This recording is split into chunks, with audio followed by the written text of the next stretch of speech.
یہ بات ذہن میں رکھیے گا، دیانت کے ساتھ حلال رزق کمانا حلال طریقے سے یہ عین دین ہے، لیکن اس کے لیے 3 نیتوں کا استحضار یہ لازمی ہے۔ سب سے پہلی نیت جس کا استحضار ضروری ہے وہ کیا ہے؟ اپنے آپ کو سوال کی ذلت سے بچانے کے لیے کاروبار کیا جاتا ہے، رزق کمایا جاتا ہے کہ میں ضرورتیں رکھتا ہوں، مجھے 3 وقت کا کھانا بھی چاہیے، مجھے لباس بھی چاہیے، سر چھپانے کے لیے گھر بھی چاہیے، میری ضروریات ہیں۔ تو ظاہر ہے کہ اگر میں خود نہیں کماؤں گا تو یہ ضروریات پوری تو بہرحال ہونی ہیں، تو یہ کسی اور سے مجھے کرنی پڑیں گی، تو مجھے اس کے سامنے ہاتھ پھیلانا پڑے گا۔ تو اپنے آپ کو سوال کی ذلت سے بچانے کے لیے انسان کاروبار کرتا ہے، مزدوری کرتا ہے، ملازمت کرتا ہے۔ دوسری نیت اپنے زیر کفالت لوگوں کی ضروریات کی تکمیل۔ بچے ہیں، بیوی ہے، اگر بہن بھائی ان کا کفیل ہے، بوڑھے ماں باپ ہیں ان کا کفیل ہے، تو ان کی کفالت چونکہ اس کے ذمہ ہے، وہ بچے ابھی پڑھ رہے ہیں، ابھی بالغ نہیں ہوئے، ابھی بڑے نہیں ہوئے، تو ان کی ضروریات کو پورا کرنے کے لیے، تاکہ ان کو اچھے طریقے سے میں آسودہ زندگی کے ماحول فراہم کر سکوں۔ اور یہ جس قدر زیادہ اس کے پاس اللہ نے دولت دی ہے اس حساب سے اپنی اولاد کو آسودہ رکھے۔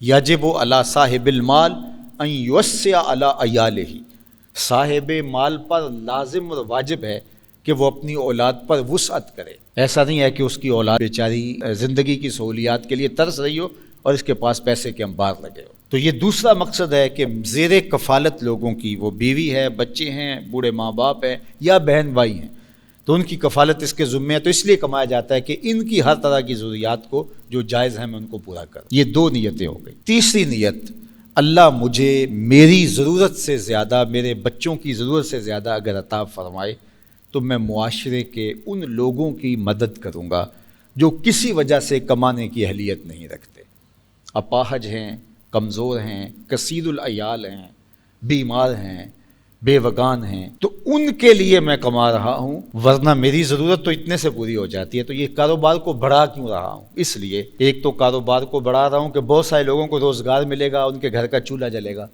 اور ایک جو اس سے مجھے حاصل ہوگا اس سے میں معاشرے کے ان لوگوں کی مدد کروں گا جو کسی وجہ سے کمزور ہیں اور وہ اپنے اخراجات کو پورا نہیں کر پا رہے۔ تو اس میں سب سے پہلے اس کے اپنے بہن بھائی آئیں گے، رشتہ دار آئیں گے، ان میں سے اگر کوئی کمزور ہے تو اس کو کھڑا کیا جائے۔ اسی طرح پھر اس کے بعد اس کے ہمسائے آتے ہیں، پھر اس کے ملنے والے آتے ہیں، معاشرے کے دوسرے لوگ آتے ہیں۔ جتنا اس کے کاروبار کا حجم زیادہ ہے اس کی ذمہ داریاں اس سے زیادہ بڑھ جاتی ہیں۔ تو یہ تیسرا مقصد ہے رزق کے کمانے۔ اگر ان 3 نیتوں کے استحضار کے ساتھ کوئی شخص رزق حلال کماتا ہے تو اس کا سراسر یہ رزق کمانا دین کہلاتا ہے۔ اور اگر نیت چوتھی شامل ہو گئی کہ میں معاشرے میں نمایاں ہو جاؤں گا اور اپنے رشتہ داروں میں تفاخر کر سکوں گا کہ دیکھو میرا گھر تمہارے گھر سے بڑا ہے، میری گاڑی تم سے زیادہ مہنگی ہے، تو پھر یہ چیز وبال بننا شروع ہو جاتی ہے، اگرچہ رزق حلال ہی کیوں نہ ہو۔ تو صرف 3 نیتیں جن کا استحضار، میں سوال سے بچوں، زیر کفالت لوگوں کی ضرورت کو پورا کروں، اور اگر ان 2 سے زیادہ میرے پاس ہو تو معاشرے کے کچھ لوگوں کی جتنی مجھ سے ہو سکے میں مدد کروں۔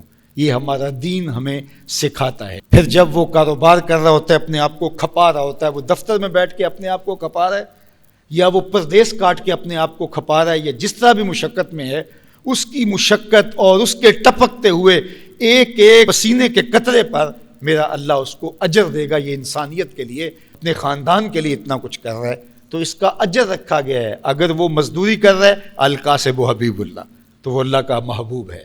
اور اگر وہ تاجر ہے اور وہ وہاں بیٹھا ہوا ہے، بظاہر آسودہ ماحول میں دفتر میں بیٹھا ہے، لیکن دیانت کے ساتھ کر رہا ہے، التاجر الصدوق مال انبیاء یوم القیامہ، سچا تاجر قیامت کے دن پیغمبروں کے ساتھ اٹھایا جائے گا۔